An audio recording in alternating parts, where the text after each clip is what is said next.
Well, in February, crews broke ground to launch the construction of a new Lockwood High School. That's a project with a $49.9 million price tag. Q2's Zoe Zandora was out in Lockwood to check out on the progress. Construction is underway at the new Lockwood High School, set to be completed with updated security, a large gym, and auditorium that will seat up to 700 people, and spaces for career and tech education. Now, construction of the $49.9 million high school is on schedule, and the superintendent, Tobin Novasio, says things are on a roll. Yeah, I think people are just really surprised at how fast things are going up. A lot of the work at first on any construction project is the in the dirt work, and nobody really notices that. And then once that is put in place, then things start to pop up real fast. And I think that's been real fun for our community to see that and watch that. Construction of the Performing Arts Center is underway, being made of precast concrete panels that are 10 by 47 feet and weigh around 26 tons, which is why you can see they have to be individually placed by a crane. What's next? Well, there's many moving parts. Once the auditorium or Performing Arts Center is done, concrete panels will be set for the competition gym. Obviously, while that work's going on, they're still working on the auxiliary building, which is where our high school students will be housed next year. And then if you look over here in the field over here, they're actually starting to do the dirt work and the groundwork for the football, soccer, and track stadium. Novasio says it's amazing the work Langlass and Associates have done and how organized they have kept things. We've had approximately 70 construction workers on site every day right now, and as soon as school's out in 2 weeks, that number's going to jump up to over 100. Not only is the high school new, the new logos have been revealed as well. Take a look at the Lockwood Lions logos. In Lockwood, Zoe Zandora, MTN News. Thanks, Zoe. And Zoe does tell us a walkthrough to update community members was set for today, but due to some of that bad weather, that was rescheduled for Tuesday the 28th at 6 p.m. Well, meanwhile, it is back to the drawing board in Shepherd after a $17 million bond failed earlier this month.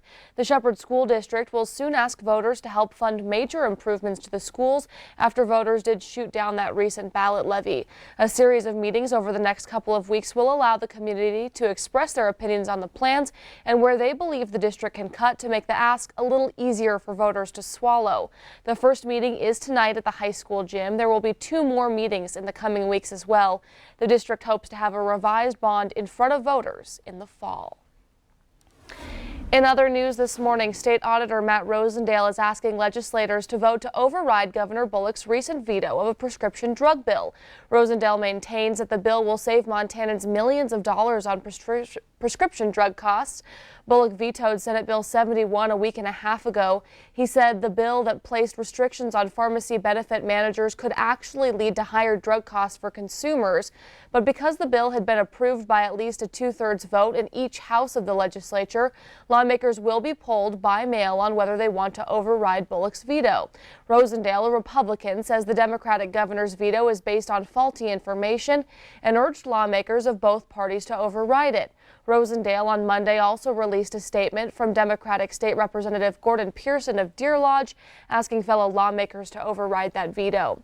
The mail ballots must be returned by lawmakers by June 14th, and at least 2/3 of each house of the legislature is needed for an override to make that bill become law. Well, local Democratic groups merged in downtown Billings last night to share legislative successes and shortcomings from this last session. The group included representatives from Planned Parenthood, Forward Montana, and Western Native Voice. One of the highlighted successes out of the 2019 session, the Montana Human Rights Network was able to reach out to more Native voters than in recent memory. Planned Parenthood representatives applauded Governor Steve Bullock's veto of House Bill 500. That bill would have prevented abortions being conducted after 20 weeks of pregnancy. On the list of the party's disappointments, failure to pass the preschool funding bill. I really think that is something as a state we are going to have to continue to look at.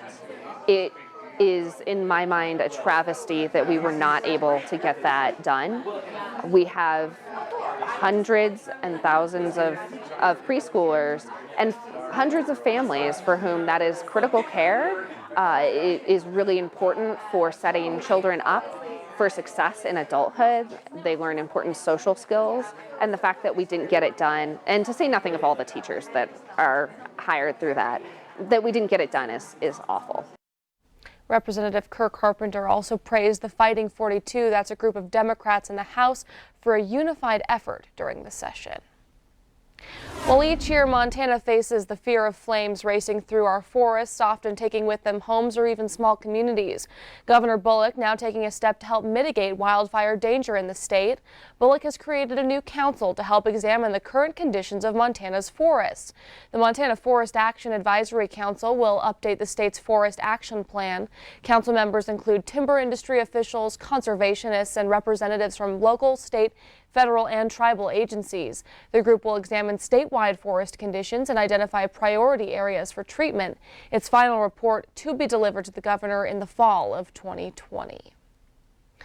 The U.S. Supreme Court ruling could have long-lasting impacts on historic treaty rights. Clavin Herrera, a member of the Crow tribe, has spent years fighting the state of Wyoming after he was charged with gaming violations for pursuing an elk across the Crow reservation line. The U.S. Supreme Court decided in Herrera's favor, affirming the Crow tribe's hunting rights under the 1868 Treaty of Fort Laramie are still valid. Wyoming had argued the treaty rights ended when Wyoming became a state. The case could set a precedent for tribal hunting rights in the application of Indian treaties today.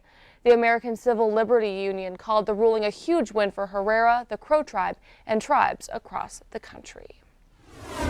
While drivers traveling between Laurel and Rockvale have been feeling the pain of standstill traffic lately, that's because the Montana Department of Transportation is finishing up paving on a new 10-mile section of Highway 310 and 212.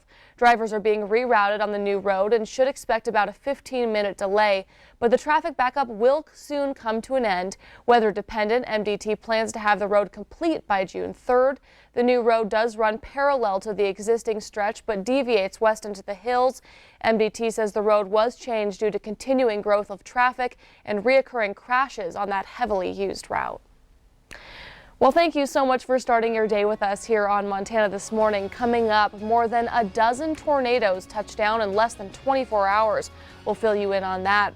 Right now, the time is 5:39. It's 40 degrees out. Up after the break, Ed has a look at the forecast as we get this Tuesday rolling. We'll be right back.